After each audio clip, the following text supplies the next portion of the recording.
Hi, it's Luna Louise Anna here, and this is part 7 in my video series, Healing the Patriarchy with Love. So I hope you're all well. Today I want to talk about why we heal the patriarchy with love. Because, let's be honest, kind of irritating that the really sort of power-hungry people in the world, why they're not doing it. Because, they really seem to represent it. So why don't they do it? Why do we have to do it? Why don't they just change? And then surely the whole world will change.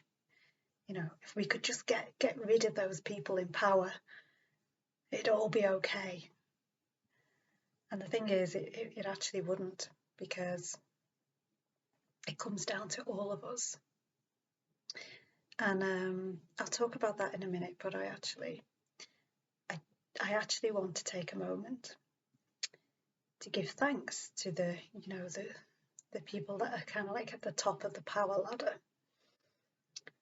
And that might sound like an odd thing to do, and I suppose it is, but I want to do it because I think it's a very difficult role that they are playing, and that is in kind of remembering that we all are playing a role and have a part to play in healing the patriarchy with love. And so, the sort of people that I'm talking about billionaires that hoard their wealth and spend it on ridiculous, what seems to be ridiculous to us, things that don't really matter and don't necessarily serve humanity, given the problems that humanity has at the moment. And it can be very annoying to see these people getting away with that and not doing what seems to be their share. And in light of that, I wanted to kind of just bring a slightly different perspective and to talk about why we heal the patriarchy with love. But first, I want to give thanks to them, because you may have noticed that these people tend to be in government. Like, they tend to be in governments, don't they? Or those kinds of, World Health Organization, whatever it is, World Economic Forum, world this, world that, but it's not actually really about the world. Those kind of people. I'm talking about those kinds of people, and they're often in politics and in world forums and things because their role is to highlight where patriarchy is keeping us stuck and no longer serving us. And politics and world forums reach all of us. And politics, of course, touches all of life, and world touches all of the world. So they are placed, however you want to, I like to think of it as soul, but you could call it God or the universe or whatever, has placed them in those roles as a highlighter of how patriarchy damages us. And so waiting for them to change is ineffective, in my opinion, because they're not going to change, because that's not their role. Their role isn't to change. Their role is to hold the energy of patriarchy whilst patriarchy dies, which is actually, a difficult role. It's a tough role. I'm glad I'm not doing it. I don't want to do it. I much prefer this role. Thank you, universe. And this role isn't without challenges for me, but it's better than doing the role that they're doing. I'd hate it. I'd absolutely hate it. And of course, I'd hate it because it's not meant for me. But they're okay with it because that's the role that their soul has decided to play. And they very kindly offered to play that role as the bad guys, so that, we all have a feedback system and a way of knowing what isn't working in the world and what we want to change. So, I mean, just thank you, because I don't want to do it. So thank you for doing it. Thank you. Thank them. Let's just take a moment to thank them. Thank you. Thank you. Thank you. Thank you for showing us what's wrong. Thank you for bringing to light what needs to change. Thank you for making it so uncomfortable. We can't ignore it anymore. Thank you. Thank you for waking us all up. Thank you. And the other thing that I hear a lot of is that, people shouting, "Wake up! We want people to wake up!" and stop them, stop the bad guys. But we can't stop the bad guys because the bad guys need to play the role of the bad guys so that we know what's bad and not working. And everybody wakes up in their own time, in their own way, and shouting at them to wake up doesn't wake them up, funnily enough, because it's down to the soul and the soul's timeline, really. So that then brings us back to us then, doesn't it? We are not empowered to change the people in power, but we are empowered to change ourselves. And where do you think we hold the most power? Where do you think that might be? Well, I think it's in our hearts. Think about how hearts get broken and they just carry on, don't they? And how much pain they go through. But they get stronger the more pain they go through. They get bigger, don't they? Like the nicest people you meet, the most compassionate people you meet, the most humble people that you meet are the ones that have been through these terrible things, aren't they? Or often they are. And it's because it's their heart has grown and expanded through those things. So that just tells you how powerful the heart is. It's incredibly powerful. It's beautiful. And so if that's where our power is, then to come into power and be truly empowered, we need to come into our hearts. And as I've mentioned in previous videos, patriarchy, all the horrible patriarchal things that we see in the world that we don't like, people being oppressed, people committing crimes, people suffering, all those kind of things that are a symptom of patriarchy are the external symptom of the internal issue, which is that we have come to over-rely on and overvalue our minds and under-rely on and undervalue our hearts, the mind being the masculine and the heart being the feminine. And so the external symptoms are that we overvalue anything that's masculine, and not necessarily talking about men here, but anything that's masculine in its principles, in its qualities, in its essence. So yang, if you like, it's a bit easier sometimes to think of it as yang. So logic, being goal-oriented, reason, those kind of things get overvalued. And then the more softer feminine things, the yin, the kind of caring, nurturing, being receptive, those kinds of things get oppressed and devalued. And then we see that then happens, that everybody gets oppressed and devalued as almost like an outer reflection as to what's happening internally. And so if we want to heal the patriarchy with love, we don't shout about people waking up. We don't blame the people that are in the difficult role of showing us what's going wrong where and of holding the energy whilst it dies. Instead, we come back to ourselves and we recognize that the soul, our individual souls, and the collective souls, which is what I consider to be the universe, has already planned out the outcome of patriarchy dying and then being dead. And in its place is going to be a kinder world. And the only influence that we have over that is what we do with ourselves and to others, and how we do it. And how we do it has an influence of how quickly the world in front of our eyes and the reality that we see ourselves in changes.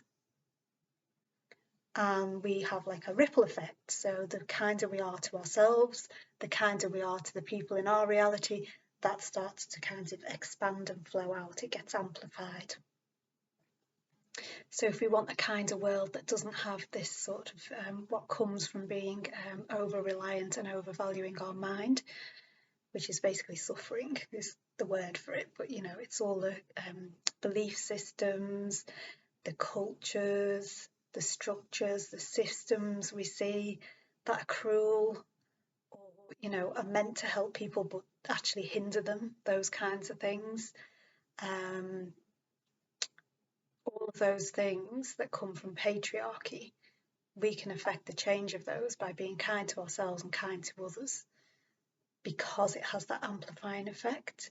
And so eventually it will infiltrate them energetically, and it will tip collective consciousness so that we all start to lean towards being kinder. And it's that simple, really. But because it's a big change to how we have operated internally, it doesn't feel simple, and it can feel quite scary and quite like, oh, well, I can't do that, I'll be vulnerable, or it won't work out for me, those kinds of things. And because we sometimes get that resistance, I wanted to share with you all some of my tips for how I deal with that kind of resistance, because I've been very patriarchal in the sense of being stuck in my head. And I actually have mental illnesses, which I personally think come from being stuck in the head. They're another symptom of patriarchy, basically, because it's a symptom of over-reliance and overvaluing the mind, and under-reliance and undervaluing on the heart. So it's that collective, doing those two things together. And so I've got like complex PTSD, anxiety, depression, and also I'm autistic, which is very mindy. My neurodivergence strips out emotion and prefers logic, basically. So I'm quite yang, if you like, quite masculine in my ways, even though I might look quite feminine with my flowery top on and things. So for me, it's quite a journey to get from being very yang in my way of being, to balancing it with more yin. That's quite difficult for me. And although I do go into very yin spaces quite frequently to sort of balance the yang, what I'm actually healing now and what's coming for me now is that I'm balancing the two. So I've always been very yin, which is like compensating for the fact that my mind is so yang and has been very active.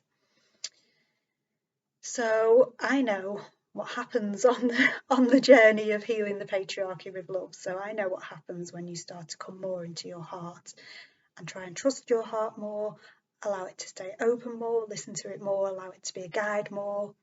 And basically what happens is resistance. And the heart is the portal to the soul. So what happens is when you start listening to essentially your soul, which is listening to your heart, you're listening to your intuition. And that's when the mind and the ego like to have a little party together.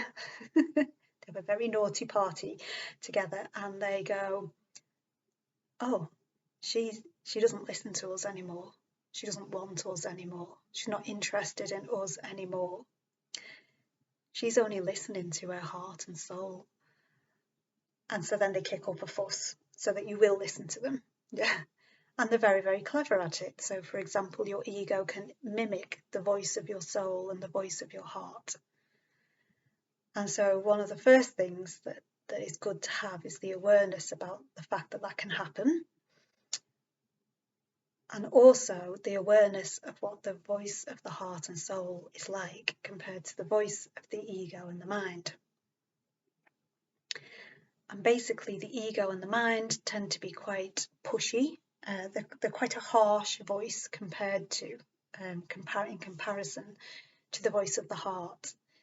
Now I suspect that as I heal this kind of disconnection that I've had going on and this imbalance, and as we all start to heal that, I would think that the voice of the mind will soften actually, but it might not do. So I'm just going to talk to you from where I'm at the moment, and it's still quite a harsh voice for me. It is softening a bit. It's not as insistent anymore. And the reason why it's not as insistent anymore is because I haven't stopped listening to it, just because I'm listening to my heart and my soul. And I'm not allowing the imbalance to tip too much this way without the support of the mind. So the mind and the ego are not being shunned. So it's not the normal spiritual teaching that the ego is bad, or that the ego needs to die, or that we need to do something with it to get rid of it and to stop it and to only ever be spiritual. It's the recognition that it's a valuable part of ourselves, the same way the voice of the soul and the heart is. And that is what helps it to kind of settle down and not be so tantrumy. And tantrum makes me laugh. It's like that, it's very insistent, you know. So how to know the difference is the voice of the soul and the heart is soft. It doesn't have an attachment to any outcomes, and it is gentle. It's not insistent, it's not pushy, it's not very forthright. It tends to be quite gentle. Although it can be very clear as well. And basically the voice of the mind and the ego is egotistical, of course. So if you think about a person who you might think of as being narcissistic or having narcissistic traits, that the voice acts like that, basically. Okay, so it's insistent, it's pushy, it's got to be right, it's got an agenda, it's manipulative, it's controlling, it's coercive, and that's how to know the difference.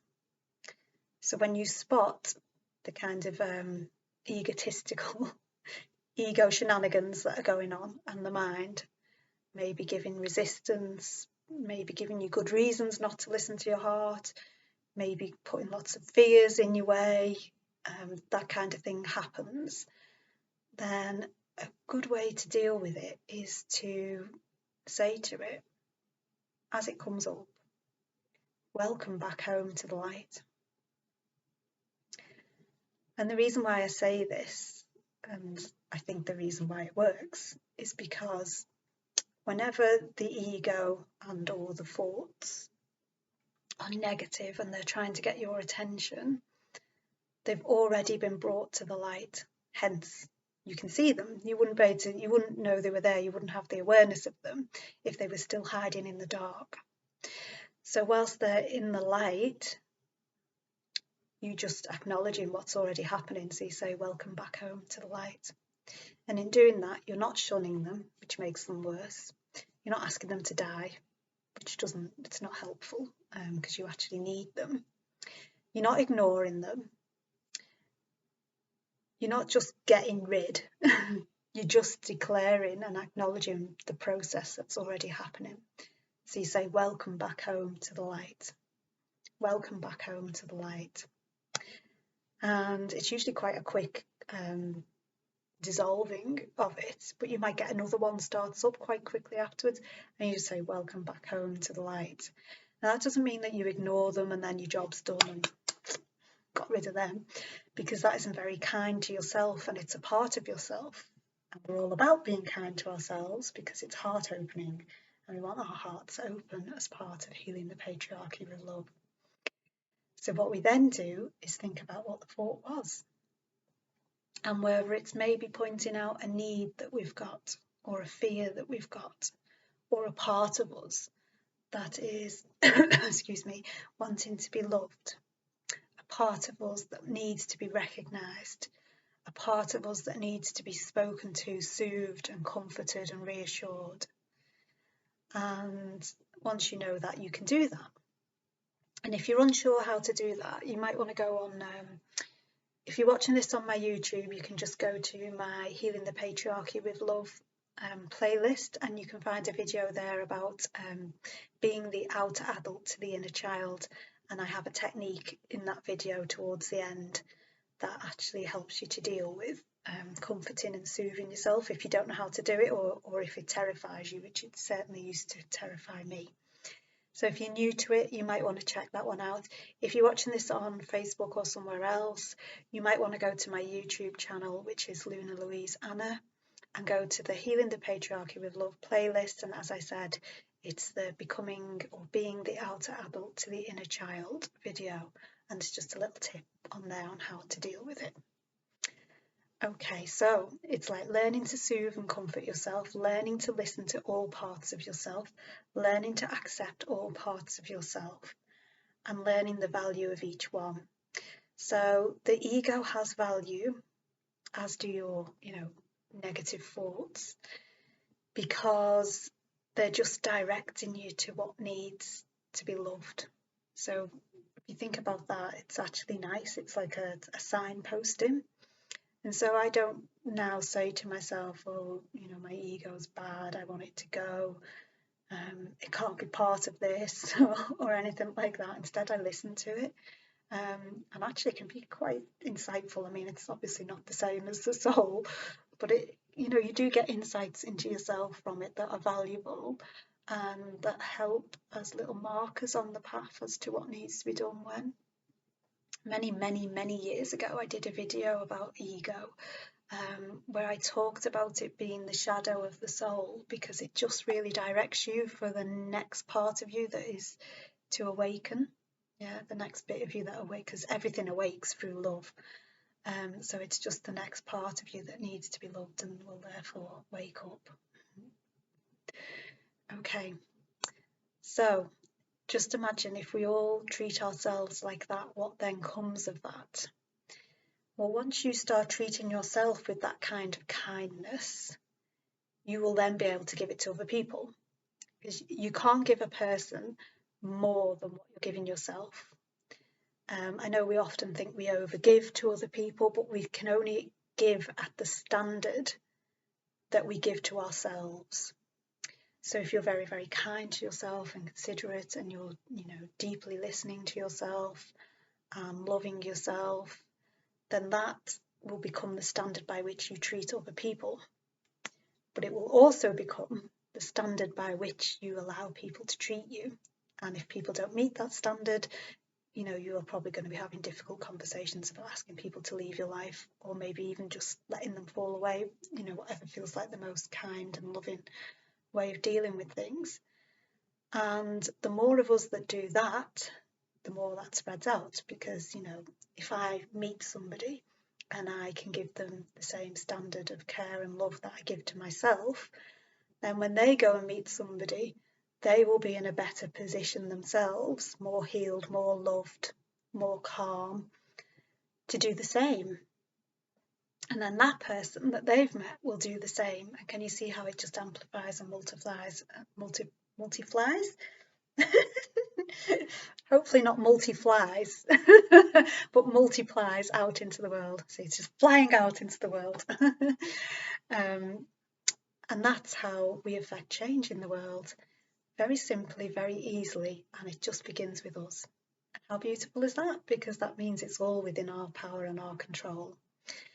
And when enough of us do this, the people that are holding the energy of patriarchy whilst it dies will go through their own awakening as the patriarchy actually becomes dead. And in a way it's already dead. Otherwise I wouldn't be doing this video and you wouldn't be watching. And we wouldn't all be crying out for a kinder world if we weren't coming into our hearts and listening to our hearts more. We wouldn't have that urge. We'd just be dumbed down and closed off to it, or just in our own little bubble and not realising it. But because we're realising it, it means that we're all already on the journey of healing the patriarchy with love. And that's another reason why it begins with us, because it's already happening with us. So I hope that helps. I will be back again with another video.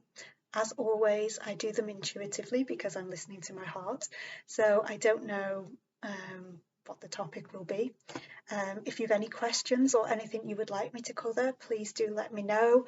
And thank you for everybody that's watched, liked, commented, subscribed and shared, and all the people that are messaging me and are very interested in it. it really does mean the world to me, and it's very encouraging to me. So thank you so much for that. I really appreciate it. I love all of you. You're great. Okay, darlings, take lots of care, and I'll be back soon. Bye.